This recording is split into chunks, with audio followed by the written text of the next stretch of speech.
Bom,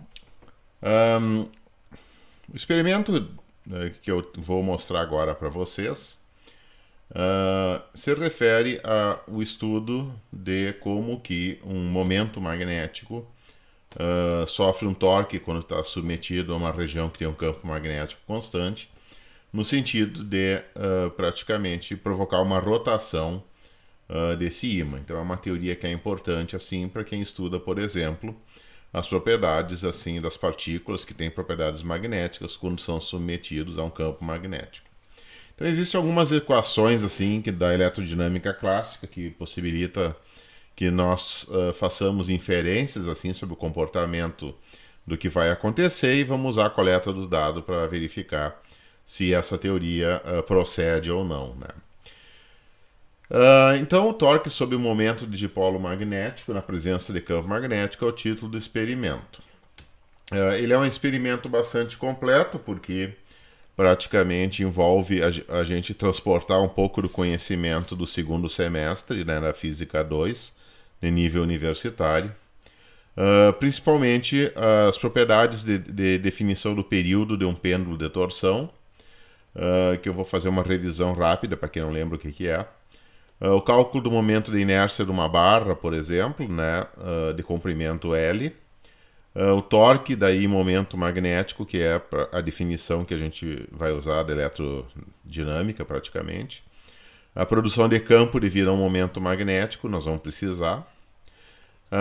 Condições de dinâmica de rotação e equilíbrio estático, assim, né, praticamente também nós temos que conhecer o equilíbrio, então um pouco de física do primeiro semestre da universidade vai entrar aí também. Tenho que conhecer também a aplicação da lei de Biot-Savart para bobinas circulares, para resolver a questão do campo no centro de uma bobina de Helmholtz, né? E o próprio conceito das bobinas de Helmholtz também a gente tem que saber. E finalmente o tratamento de dados, né? Por exemplo, verificar assim os limites assim observacionais, verificar se os pontos podem ser todos usados ou se tem algum ponto que deva ser descartado porque ele sai muito fora assim da tendência dos demais. Então normalmente um ponto desse é chamado de outlier, né? Outlier. Então nós temos que verificar se inclui ou não os outliers na análise, né? Também é uma das coisas. No nosso caso a gente pode determinar um outlier. Teoricamente a gente pode praticamente não considerar ele na análise. Se for só um ou outro, tudo bem, mas se for vários daí tem que ver o que está acontecendo no experimento daí. Então esses são os vários conceitos assim que nós vamos precisar.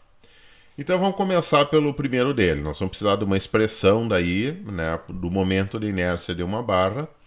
Porque um pêndulo de torção, obviamente, é um corpo que tem um momento de inércia diferente de zero, que gira numa posição angular, né, para frente e para trás, assim, e a força restauradora é dada por uma torção de uma mola, né, uma constante torsional de uma mola. Então vamos ver como é que a gente calculava, né, o momento de inércia de uma barra. Aqui tem uma barra que tem comprimento L, então obviamente ela passa um eixo no centro de massa e essa barra pode girar com respeito a esse eixo de rotação do centro de massa. A uma posição R, eu vou ter um elemento de massa dm, tá? E praticamente o dm vai ser a densidade linear de massa, que é m sobre L, vezes o diferencial, né, dr. Então eu vou integrar, por exemplo, esse dr de menos L sobre 2 a mais L sobre 2, assumindo que o eixo de rotação passa exatamente no centro de massa, que vai estar na posição 0 em R daí, tá? Então a gente escreve daí, né, que o diferencial de massa vai ser praticamente essa espessura infinitesimal dr vezes a densidade linear de massa, que é a massa por unidade de comprimento.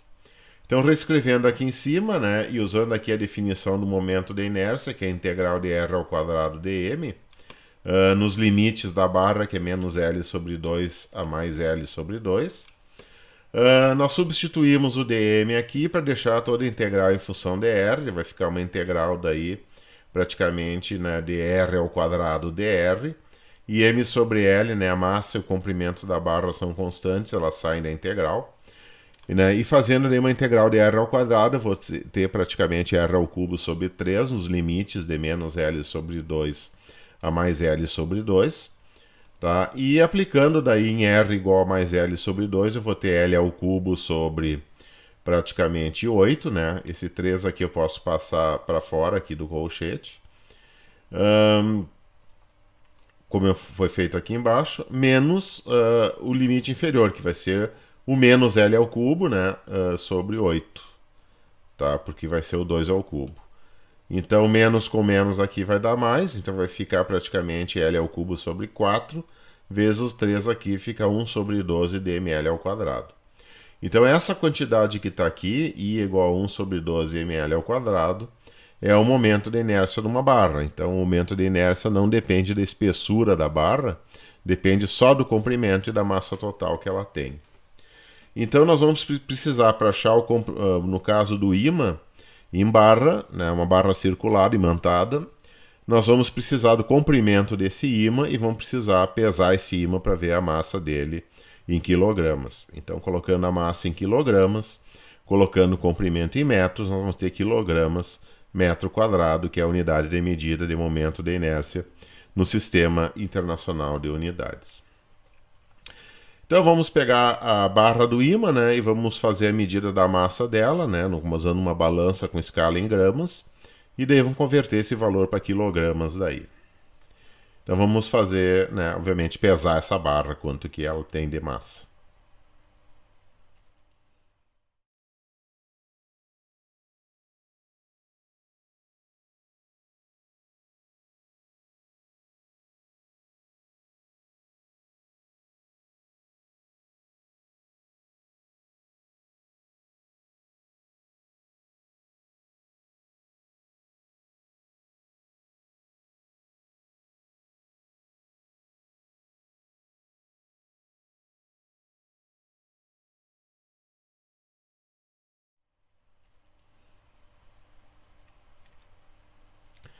Agora que a gente já tem o M, né, já tem o L, que é o comprimento, né, da barra, nós vamos, digo, a massa da barra, nós vamos agora medir o comprimento dessa barra daí em metros. Então usar uma régua, que vai dar obviamente centímetros, daí converter para metros daí.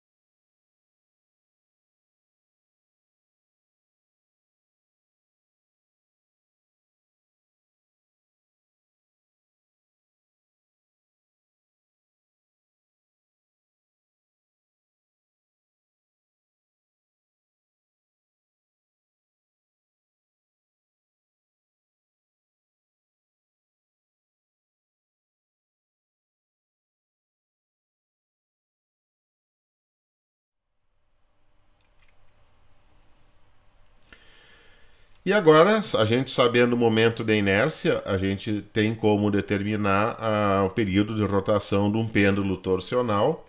Se a gente suspender o ímã pela posição central, que passa pelo centro de massa, através de um fio que tem praticamente uma constante torsional.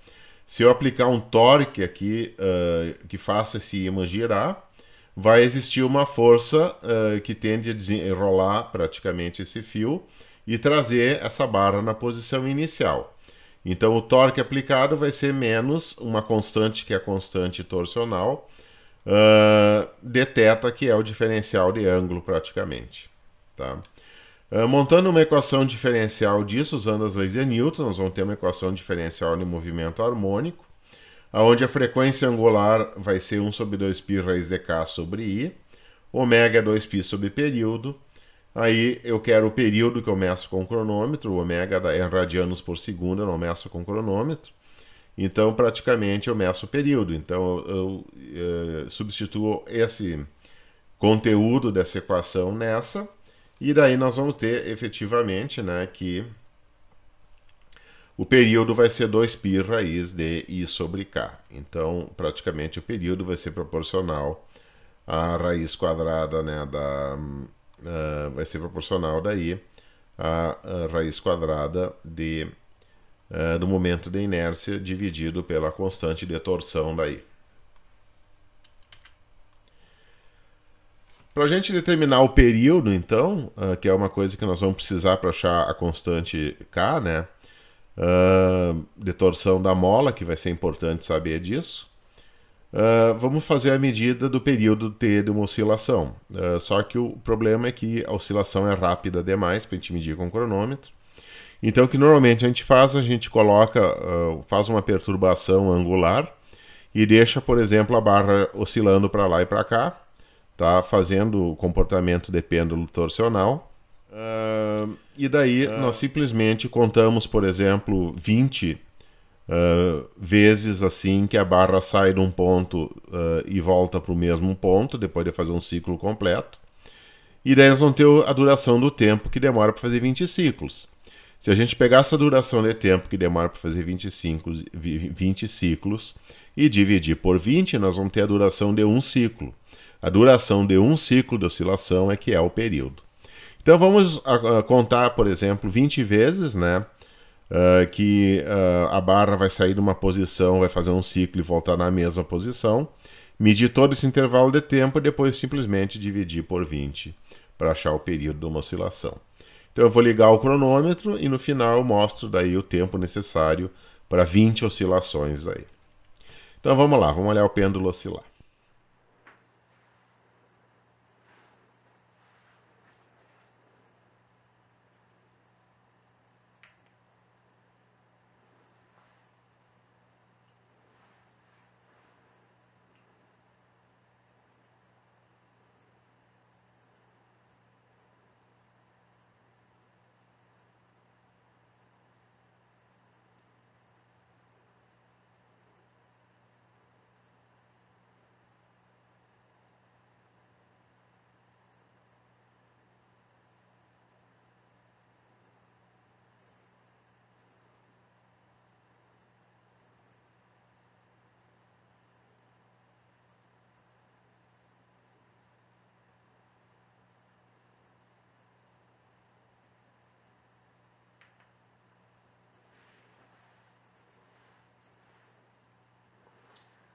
Então 20 oscilações deu esse tempo aqui.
Bom, então agora a gente já tem momento de inércia, já temos o período, já podemos calcular a constante daí de torção do fio que suspende o ímã, que isso aí é importante.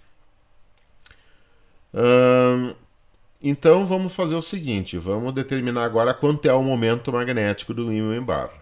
Então como é que a gente faz isso? O momento magnético é um vetor que sai do polo sul ao polo norte dentro do ímã, e por fora as linhas de campo, né, dão segmento e saem do polo norte para ir para o polo sul. Há uma distância perpendicular ao centro do ímã, a esse dipolo magnético, a uma distância r, eu meço o campo magnético que é gerado pelo ímã. Então a gente pode pegar um valor fixo de distância, que no caso do experimento aqui eu vou pegar 8 centímetros, e praticamente o R vai ser 8 centímetros. E daí eu coloco o sensor do teslâmetro nessa posição, tá? E verifica daí quanto que vale a intensidade, o módulo daí do campo magnético nesse ponto a 8 centímetros de distância. Olhando a fórmula agora do campo magnético para um dipolo magnético fixo, que é dado por essa expressão aqui, que vem lá da teoria da eletrodinâmica, nós podemos pegar só os módulos vetores, que é o que a gente está interessado, e simplesmente isolar o valor de m. Então, m vai ser 4π sobre μ0, né, vezes r ao cubo vezes b de r.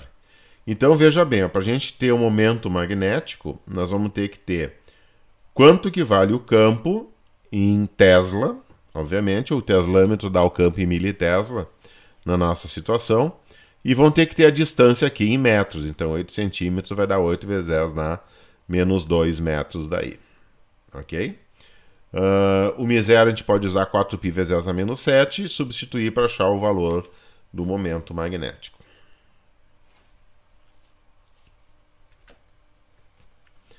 Então vamos lá, vamos medir agora o campo magnético a uma distância de 8 centímetros do ímã.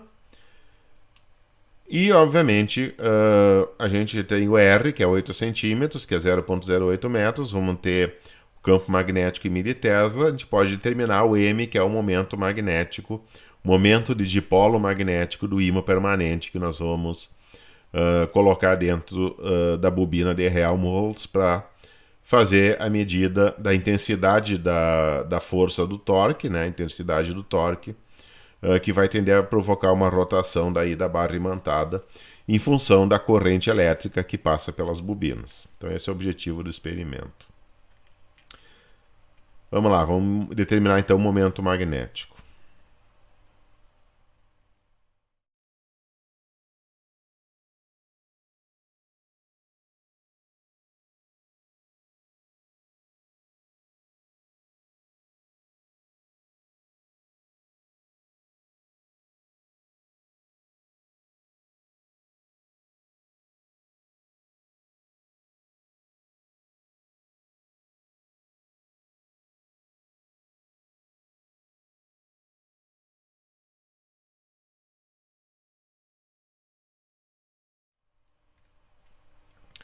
Então tá, só pegar os dados, aplicar nossa fórmula agora, achar o M, né? Bem como eu já tinha explicado. Muito tranquilo isso aí. Agora nós vamos ver o torque. Então o que é o torque? É uma força de rotação que causa uma aceleração angular. Se eu colocar um ímã solto no espaço fazendo um ângulo θ com a direção do campo magnético, o torque que esse ímã vai sofrer no sentido de alinhar na direção do campo magnético aplicado vai ser simplesmente o produto vetorial do momento magnético, do vetor momento magnético, e das linhas do campo, né, do campo magnético externo.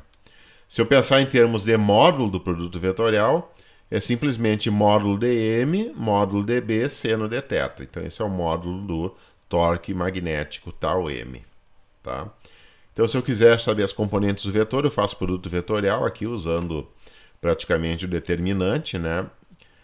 E se eu quiser somente o módulo, simplesmente uso essa fórmula da definição do módulo do produto vetorial entre m e b.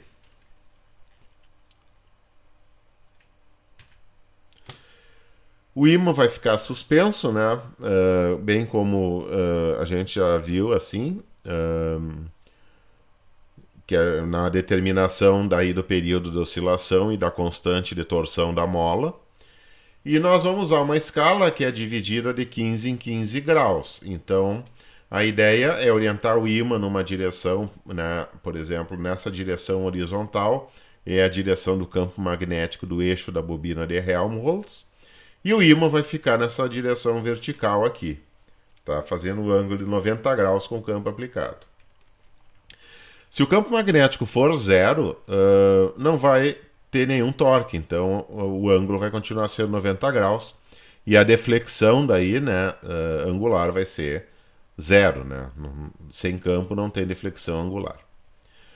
Mas na medida que a gente vai aumentando a corrente, nós vamos aumentando a corrente no sentido de trazer o ímã de 15 em 15 graus. E a gente anota daí o valor dessa corrente elétrica para fazer um desvio de 15 graus, depois 30, depois 45, depois 60 e depois 75. A ideia praticamente é assim, né?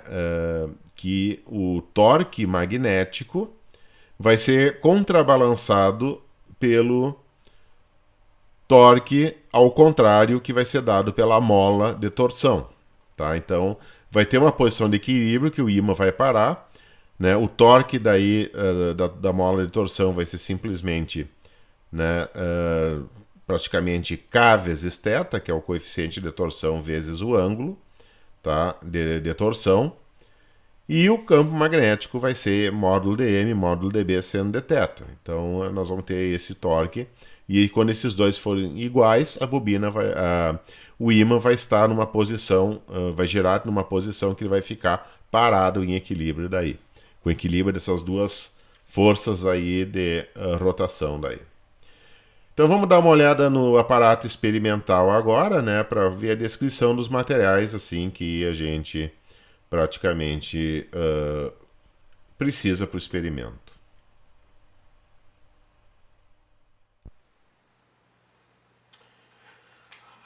Bom, então esse é o material necessário para a gente estudar o torque daí no momento magnético.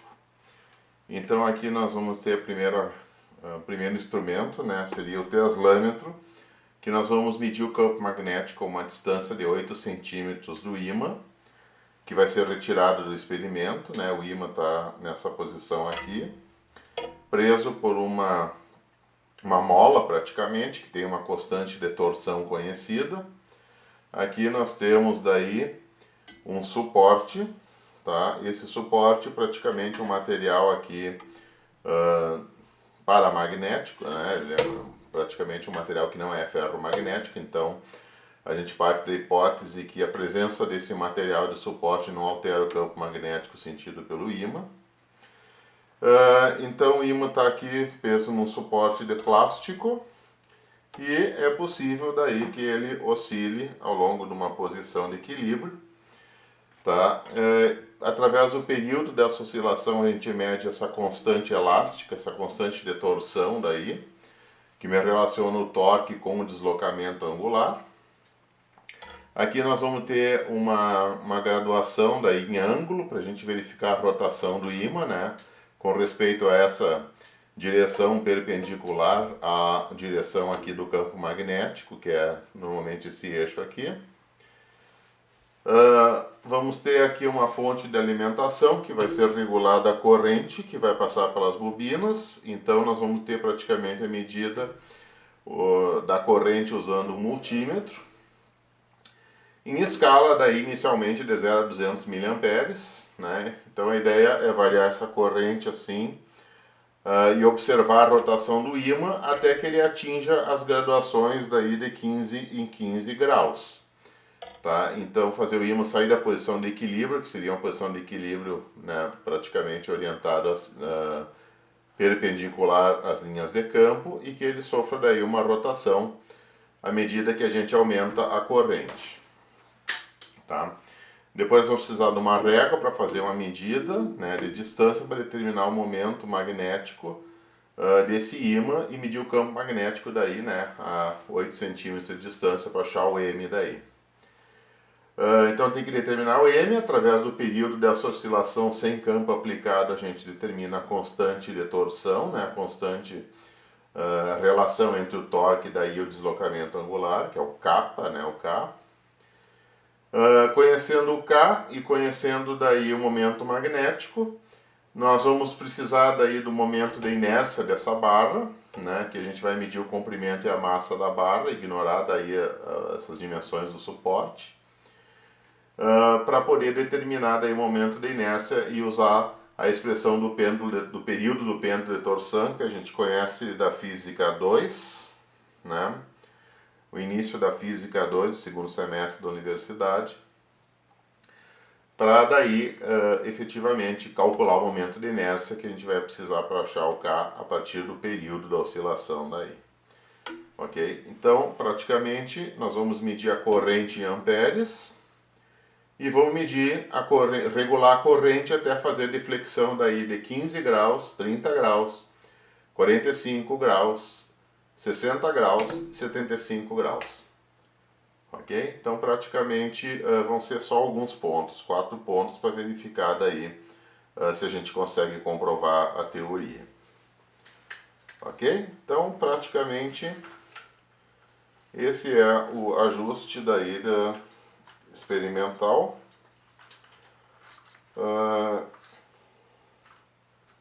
E é relativamente simples e direto.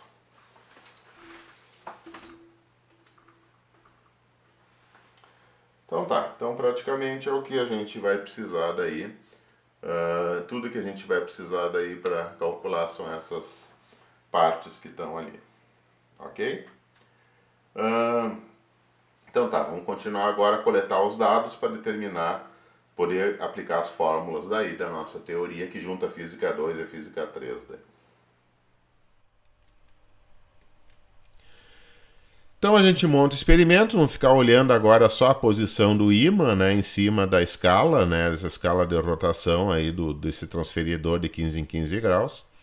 E nós vamos regular a corrente elétrica da bobina de Helmholtz, que é necessária para desviar o ímã de 15 em 15 graus, em passos de 15 graus, entre 15 e 75 graus. Né? Obviamente, né, sem campo magnético, quando a corrente é zero, não tem campo magnético e daí, consequentemente, não tem rotação. Coletar então só alguns dados ali, né? 4 ou 5 e organizar esses pares de dados numa tabelinha bem pequena daí. Vamos observar então o que acontece com o ímã quando a gente começa a aumentar a corrente elétrica aplicada nas bobinas de Helmholtz.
Deslocamento angular de 15 graus.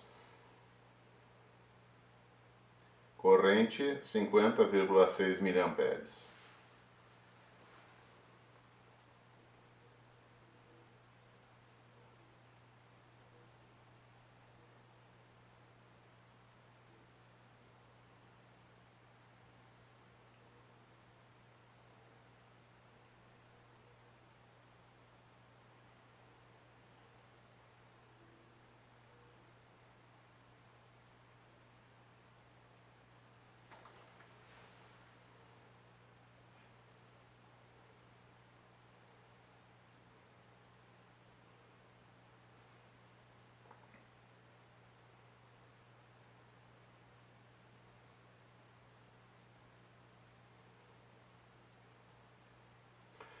Deslocamento angular de 30 graus.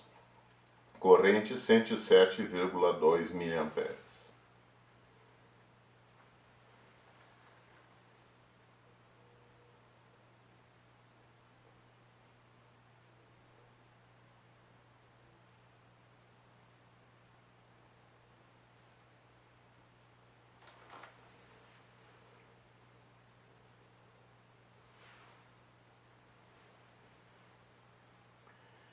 Deslocamento angular de 45 graus. Corrente de 172 mA.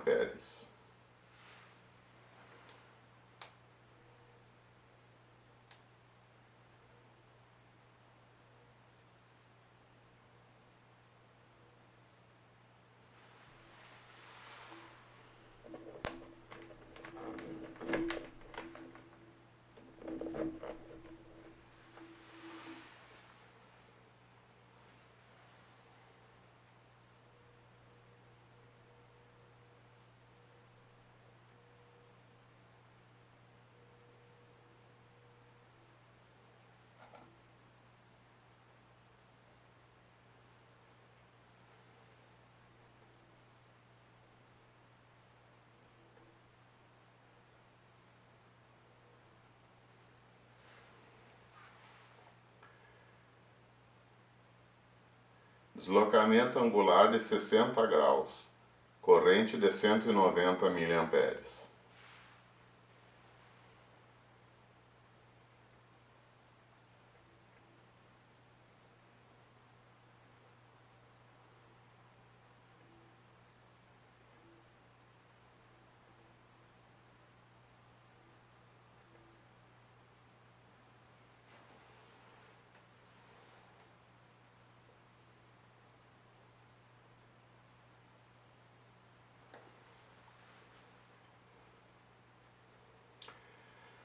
Deslocamento angular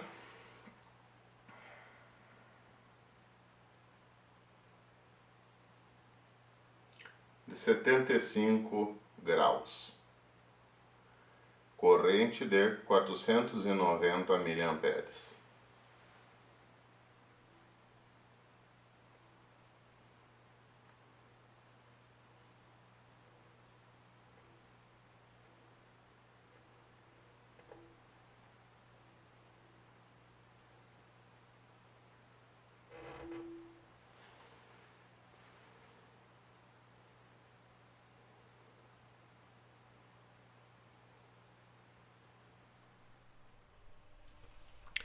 Bom, agora nós temos que fazer uma análise quantitativa para saber o que esperar disso aí tudo. Então vamos pegar a teoria e ver o que ela prevê e vamos ver como que a gente pode fazer uma análise gráfica para tentar verificar essa previsão da teoria.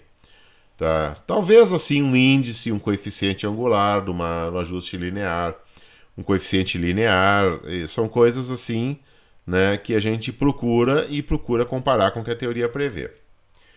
Então vamos lembrar aqui de algumas coisinhas assim da teoria, né? Então o campo no centro de bobina de Helmholtz, tá? Que nós estamos usando uma bobina com 154 espiras cada uma e um diâmetro de 40 centímetros, então o raio de 0,2 metros. O campo dentro da região das bobinas é μ0 I sobre 2R, 2 sobre 5 quartos a 3 meios. Isso aqui vem da aplicação da lei de Biot-Savart para duas bobinas, tá, que estão nessa configuração de Helmholtz e cuja dedução assim está disponível em vários lugares na internet ou está disponível também nas páginas dos livros de física do terceiro semestre de cursos universitários de engenharia, por exemplo. Fazendo agora os cálculos, né, simplificando esse 2 com esse 2, vão ter daí 1 sobre 5 quartos a 3 meios, que dá 0,716. Então o campo dentro da bobina de Helmholtz vai ser proporcional ao número de espiras, vai ser proporcional à corrente que passa por essas bobinas e vai ser inversamente proporcional ao diâmetro ou raio dessas bobinas daí. Tá? Então esse é o campo que o ímã que vai estar colocado no centro vai sentir em função da corrente elétrica. Então o campo é diretamente proporcional à corrente elétrica das bobinas. A condição de equilíbrio, né, vai ser quando o torque devido à mola vai ser igual ao torque magnético. Então, praticamente é escrever que Kθ, que é o torque da mola, né, que devido à constante de restauração vezes o desvio angular, assim, praticamente, vai ser igual a mb seno de θ, onde m é o momento magnético, b é o campo magnético, e seno de θ é o ângulo entre eles. Tá? E agora aqui a gente já vê um problema. Né? Normalmente a gente quer o ângulo que a gente está medindo em função de b e em função de i. Então se eu pegar esse b da bobina de Helmholtz, que é o campo dentro da bobina, colocar nessa expressão, tá? Eu vejo que eu vou ter seno de θ num lado e θ no outro. Então isso não é uma coisa boa. O que eu posso fazer aqui para contornar esse problema é redefinir a variável de ângulo. Então a minha variável de ângulo, por exemplo, ela não vai ser, né, se θ varia, tanto θ desse lado como seno de θ vai variar. Então eu posso redefinir minha variável de ângulo como sendo θ sobre seno de θ. Passo esse seno de θ dividindo e esse kappa dividindo para o outro lado. Então, se eu redefinir a variável de ângulo como sendo o ângulo em radianos dividido pelo seno do ângulo em radianos, tá? Eu vou ter um número, ok? E esse número praticamente eu posso colocar no gráfico e vai ter a informação do ângulo. E o campo magnético aparece aqui, aí é só substituir essa expressão do campo aqui e determinar aí toda a variação, tá? Como que θ sobre seno de θ, que vai ser y, né, nessa troca de variável vai se comportar daí. Então, olhando de novo, né, o que já foi feito, né, só faço a substituição aqui do B, né? Praticamente o que a gente vê é que o y, que é θ sobre seno de θ, vai ser uma constante, porque 0,716 é uma constante, μ0 é uma outra constante, o número de espiras é constante, as dimensões da bobina também são constantes, momento magnético do ímã é constante, a constante de restauração da mola, o próprio nome diz, é uma constante. Então eu vou ter aqui, na realidade, uma constante que multiplica a corrente, que vai ser minha variável praticamente independente. E o y, que é θ sobre seno de θ, vai ser minha variável dependente. Então o y, praticamente, que é θ sobre seno de θ, vai ser proporcional à corrente elétrica.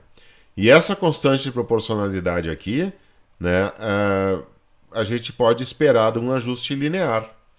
Tá? Então a gente pode escrever y, né, como sendo uma constante A mais uma constante B, que vai ser o coeficiente linear que vai multiplicar I, tá? Que é a corrente elétrica. Então, desculpa, o coeficiente angular. Então eu vou ter A, que vai ser o coeficiente linear, e o B, que vai ser o coeficiente angular dessa reta experimental. Então a teoria prevê que num gráfico entre, né, dy em função de i, eu vou poder ajustar uma reta usando mínimos quadrados A mais BI. Então isso é que a gente espera experimentalmente.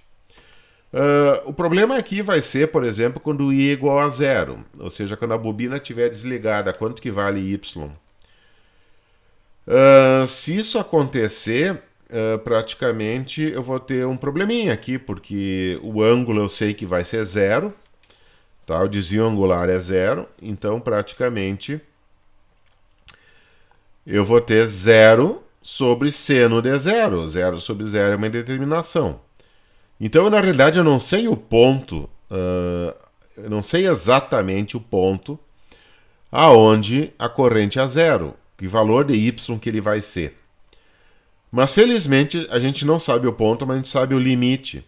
Então, a gente pode substituir o ponto pelo limite. Porque o limite de θ por seno de θ é um limite que pode ser facilmente calculado pela regra de L'Hopital. Então, regra de L'Hopital, eu faço a derivada do numerador, né, derivada do denominador quando tiver uma indeterminação tipo 0 sobre 0. Então, dθ vai ser 1, então eu vou ter na derivada 1 aqui. E a derivada do seno vai ser cosseno de θ. Tá? Então, o que vai acontecer? Cosseno de 0, substituindo no ponto, né, de θ igual a 0, vai ser 1. Então, y vai tender a 1 na origem desse gráfico. Né? Então, tu vai pelo limite, tu não vai pela substituição direta daí. Então, a gente espera que quando a corrente for 0, y vai ser 1. Tá? Lembrando das nossas aulas daí de cálculo diferencial integral, né? Limites e derivadas. Então, o que a gente espera experimentalmente? Né? A teoria diz que vai ter que ser uma reta, que tem que passar aqui pelo ponto 1, né? Que vai ser o valor limite, e tem que ser uma reta cuja declividade vai depender daqueles fatores ali que tinha antes. Né? Então, obviamente, a gente tendo uma reta que passa pelo 1 aqui, e tendo uma declividade positiva, porque tudo aqui é positivo, né? Não tem nenhum número negativo aqui, então o coeficiente B, que seria essas constantes, vai ser alguma coisa positiva diferente de zero. Tá? Então a gente comprovaria a teoria do modelo do torque no campo magnético pela análise gráfica e achando qual é o coeficiente linear da reta daí. Se quiser achar o coeficiente angular e comparar com esse cálculo aqui, ó, tá? 0,716 μ0 nm sobre r vezes k, também pode fazer para verificar se o B, né, tem esse valor aqui. Ok? Então também é uma possibilidade assim de fazer durante a análise, tá? Então pensar um pouquinho, né? Pegar os dados que foram coletados, né? E simplesmente abraçar agora e verificar o que isso significa. Então vamos ver um roteiro assim, mais ou menos, para organizar a coleta dos dados, né? Então, sabendo o momento magnético, sabendo o momento de inércia, sabendo o período, sabendo o kappa, né? Que é o coeficiente de torsional daí da mola que suspende o ímã. Colete os dados do ângulo que o eixo do ímã da barra faz com o eixo da bobina de Helmholtz em graus. Converta em radianos, porque obviamente o θ é radiano, né? Sempre θ sobre seno de θ, esse ângulo tem que ser em radianos e a calculadora tem que estar para a função radiano, não pode estar em função grau, senão vai dar tudo errado. E calcule os valores da variável y de i, ou seja, o seno de θ, o θ dividido por seno de θ, em função da corrente elétrica. E esse valor nós vamos ir de 15 em 15 graus, né? Porque é a escala que a gente tem. E vão achar a corrente que vai fazer a deflexão no ângulo certo. Ajustando daí na fonte de alimentação a corrente que passa pela bobina de Helmholtz. Num papel milimetrado, já que a gente espera uma relação linear pela teoria, né, faz o gráfico de Y versus a corrente elétrica I em amperes. Tá? Então, obviamente, o Y vai ser alguma coisa entre 1 e 1,2, por exemplo, calculo eu. E a corrente vai ser entre 0 e, né, sei lá, meio ampere, uma coisa parecida. Tá? Não precisa de muita corrente para fazer um ângulo, uma deflexão de 90 graus. Faça um ajuste de mínimos quadrados, né, já que nós vamos ter pouco ponto, então dá para fazer isso. Para obter os coeficientes da reta de ajuste, y de i igual a mais bi, aos pontos coletados. Então a gente espera que o A seja igual a 1. Tá? Porque y é θ sobre seno de θ. E o B é uma constante que também vai ser uma constante positiva. Então, é só essas coisas que tem que provar para se convencer da veracidade da teoria. Então, a partir da análise dos coeficientes A e B, né, da reta de ajuste, verifique se a teoria usada do eletromagnetismo ela procede, tá? Se aquelas definições têm cabimento na interpretação do fenômeno físico, tá? Que vai ser dada pela interpretação desses coeficientes daí. Bom, discutir agora o que os dados significam, né? O que a gente pode concluir a respeito de tudo isso.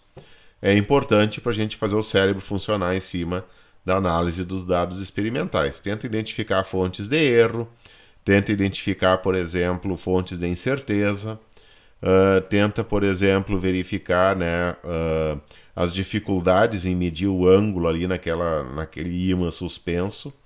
Tá? Enfim, tem N coisas a serem discutidas no experimento que realmente vale a pena. Se gostou desse experimento, né, obviamente dá um joinha aí para nós, né, prestigiar o canal. Se quiser ver mais experimentos de física, né, pode fazer inscrição no canal para entrar sempre manter em contato com a gente, trocar ideias, que é sempre importante, né? E pode ativar o sininho para se manter informado toda vez que eu postar um novo experimento. Um abração aí para vocês, né? Bons estudos sempre e, né, um grande abraço e sempre procurem tarefas educacionais que sejam desafiadoras e instigadoras. Feito então, tchau, tchau.